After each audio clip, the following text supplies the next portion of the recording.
Valency को समझने से पहले, वैलेंसी के एक्चुअल डेफिनेशन केमिस्ट्री के वर्ल्ड में होता क्या है उसको जानने से पहले कुछ चीज़ें हैं स्टूडेंट, वो जाननी बहुत इंपॉर्टेंट है। क्योंकि अगर आप ये चीज़ें क्लियर हो गई तो वैलेंसी की कंसेप्ट बहुत ईजिली क्लियर हो जाएंगी, और अगर वैलेंसी की कंसेप्ट क्लियर हो गई तो किसी भी कंपाउंड की फॉर्मूला आप बहुत ईजिली ड्राइव कर सकते हो। सी, वैलेंसी समझने से पहले स्टूडेंट, एटॉमिक नंबर किसे कहते हैं, एटॉमिक नंबर हम फाइंड आउट कैसे करते हैं किसी भी पर्टिकुलर एटम का, इलेक्ट्रॉनिक कॉन्फ़िगरेशन हम किसे कहते हैं, ये जानना बहुत ज़रूरी है। तो इस वीडियो में हम डिस्कस करेंगे स्टूडेंट एटॉमिक नंबर किसे कहते हैं। तो प्लीज़ वीडियो को एंड तक देखना, बिल्कुल भी स्किप मत करना।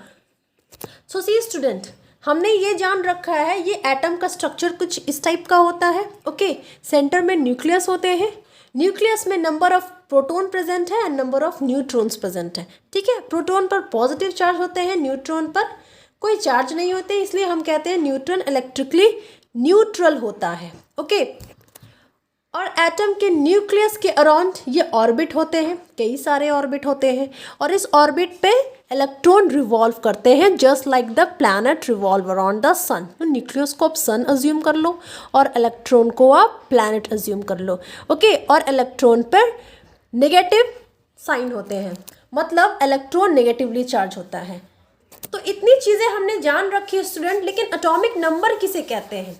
सी, किसी भी पर्टिकुलर एटम के न्यूक्लियस के अंदर जितने प्रोटॉन प्रेजेंट हैं, हमने कह दिया इस एटम का एटॉमिक नंबर डिसाइड करेगा उसका प्रोटॉन। मतलब जितना भी जिस एटम के अंदर न्यूक्लियस में जितने प्रोटॉन प्रेजेंट है, 1 प्रोटॉन प्रेजेंट है मतलब एटॉमिक नंबर 1 होंगे, 2 प्रोटॉन प्रेजेंट है मतलब उस पर्टिकुलर एटम के एटॉमिक नंबर 2 होंगे।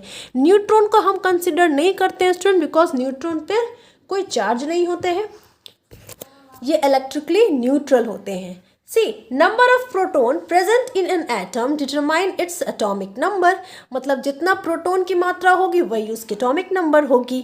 ओके, सी, जानने का सबसे इजी ट्रिक है स्टूडेंट, एटॉमिक मतलब एटम, नंबर नंबर मतलब नंबर। ठीक है, एटम का नंबर, तो एटम का नंबर कौन डिसाइड करेगा, आप खुद सोच लो। न्यूट्रॉन पे कोई चार्ज ही नहीं होता है, न्यूट्रल है। इलेक्ट्रॉन पर होते हैं माइनस चार्ज, मतलब ये नेगेटिवली चार्ज होते हैं इलेक्ट्रॉन। ठीक है, प्रोटॉन पॉजिटिवली चार्ज होते हैं, इसलिए हम प्रोटॉन को कंसीडर करते हैं एटॉमिक नंबर में। ठीक है, see, number of proton in one atom of an element is known as the atomic number of that element. चलो एग्जाम्पल से समझते हैं। एटॉमिक नंबर को स्टूडेंट हम Z से डिनोट करते हैं, कैपिटल Z से हम एटॉमिक नंबर को डिनोट करते हैं। मतलब केमिस्ट्री के लैंग्वेज में एटॉमिक नंबर का सिंबल होता है कैपिटल Z। सी, अगर मैं कहती हूँ हाइड्रोजन एलिमेंट के एटॉमिक नंबर 1 होते हैं, मतलब हाइड्रोजन एलिमेंट के जो एटम होंगे स्टूडेंट, उनके न्यूक्लियस के अंदर प्रोटॉन की मात्रा 1 होगी, मतलब नंबर ऑफ प्रोटॉन प्रेजेंट रहेंगे हाइड्रोजन एटम के अंदर 1। ओके, इसलिए इनका एटॉमिक नंबर 1 होता है। सिमिलरली हीलियम, हीलियम के एटॉमिक नंबर 2 है, मतलब number of proton helium atom के न्यूक्लियस के अंदर 2 होंगे, इसलिए इनका एटॉमिक नंबर 2 है। लिथियम एटम के अंदर नंबर ऑफ प्रोटॉन 3 है, इसलिए इनका एटॉमिक नंबर 3 है। सिमिलरली बेरिलियम के 4, ब्रोन के 5, कार्बन के 6, नाइट्रोजन के 7, ऑक्सीजन के 8, फ्लोरीन के 9, नियॉन के 10 एंड सोडियम के 11। Class 10th chemistry 5th chapter student, periodic table में आपने कई बार देखा है, ज़रूरी नहीं कि हम सिर्फ क्लास 10th की बुक में देख सकते हैं, कई बार आपने सुना भी होगा, आपने देखा भी होगा, बहुत काफ़ी कलरफुल चार्ट वो होती है, उसमें आपने देखा होगा सीरियल वाइज से होता है ना, hydrogen, helium, lithium, beryllium, boron, ऐसे बिल्कुल सीरियल वाइज होते हैं। ठीक है, तो आप इसे समझ लो, ये एटॉमिक नंबर ही होता है स्टूडेंट। तो पीरियोडिक टेबल में एटॉमिक नंबर के अकॉर्डिंग एलिमेंट को अरेंज किया गया है student, from serial number 1, 2, 3, 4, 5, 6, 7, 8, 9, 10, 11, 12, total 118 element present हैं। अब तक डिस्कवरी 118 एलिमेंट की हुई है, क्या पता आगे जाकर और भी डिस्कवरीज हो और हमें और एलिमेंट के बारे में इंफॉर्मेशन मिलती रहे। ठीक है, एक बात यहाँ पर जाननी बहुत जरूरी है स्टूडेंट कि all the atom of same element have the same number of proton in their nuclei, hence they have same atomic number. Atom of different element have different number of proton in their nuclei, so they have different atomic number. इसका मतलब क्या student? इसका मतलब ये है कि hydrogen element के जितने भी हाइड्रोजन एटम होंगे सबके एटॉमिक नंबर 1 होंगे, मतलब सबके प्रोटॉन की मात्रा एक ही होगी, प्रोटॉन. ठीक है, एक ही प्रोटॉन प्रेजेंट होंगे उस एटम के न्यूक्लियस में. ऐसा तो नहीं है कि हीलियम की भी एटॉमिक नंबर 2 है और बेरिलियम की भी एटॉमिक नंबर 2 है. ऐसा पॉसिबल नहीं है स्टूडेंट, ऐसा है भी नहीं, ऐसा हो भी नहीं सकता है.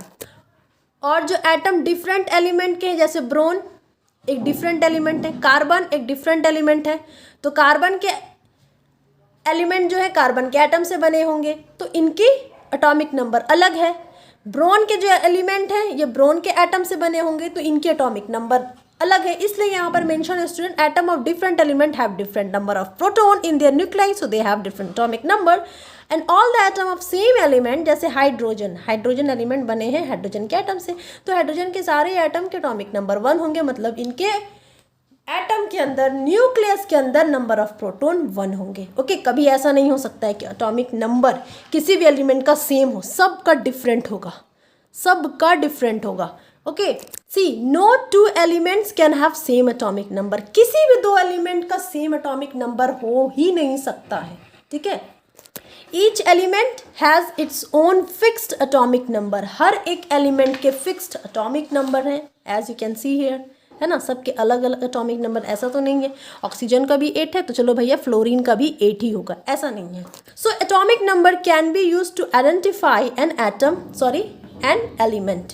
तो किसी भी एलिमेंट को आइडेंटिफाई करने के लिए हम उसका एटॉमिक नंबर से बहुत ईजिली आइडेंटिफाई कर सकते हैं. ठीक है, ये बहुत यूनिक कैरेक्टरिस्टिक है किसी भी एलिमेंट का, क्योंकि हर एक एलिमेंट का एटॉमिक नंबर अलग होता है, कभी सेम हो ही नहीं सकता. मतलब हर एक एलिमेंट के एटम के अंदर नंबर ऑफ प्रोटॉन डिफरेंट होते हैं. ऐसा नहीं है कि हाइड्रोजन के पास भी नंबर ऑफ प्रोटॉन 1 होंगे तो ऑक्सीजन के पास भी नंबर ऑफ प्रोटॉन 1 ही होंगे, ऐसा पॉसिबल नहीं है. तो प्रीवियस वीडियो में हमने ये जाना था स्टूडेंट कि एटम जब न्यूट्रल स्टेट में होता है, मतलब एटम पे जब कोई चार्ज नहीं होते हैं, तो नंबर ऑफ प्रोटॉन और नंबर ऑफ इलेक्ट्रॉन इक्वल होते हैं ना. ठीक है, in neutral atom number of proton is equal to number of electron. तो क्या हम ये कह सकते हैं कि न्यूट्रल एटम में नंबर ऑफ प्रोटॉन इक्वल है तो नंबर ऑफ इलेक्ट्रॉन इक्वल है?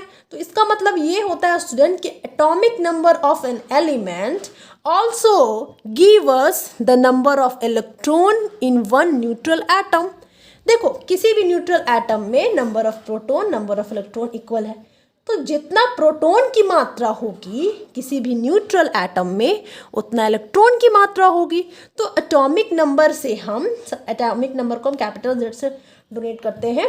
ठीक है, सिंबलाइज करते हैं. तो हाइड्रोजन एटम के एटॉमिक नंबर 1 है, तो हम ये कह सकते हैं कि हाइड्रोजन एटम के पास इलेक्ट्रॉन भी 1 होंगे स्टूडेंट, है ना. ऑफ कोर्स, क्योंकि number of electron is equal to number of proton in neutral atom. हमेशा याद रखना, न्यूट्रल एटम में जब एटम कोई केमिकल रिएक्शन नहीं कर रहा है, चुपचाप से कॉर्नर में बैठा है. ठीक है, हमने कह दिया कि ब्रोन के एटॉमिक नंबर स्टूडेंट 5 है, यू कैन सी हियर, है ना.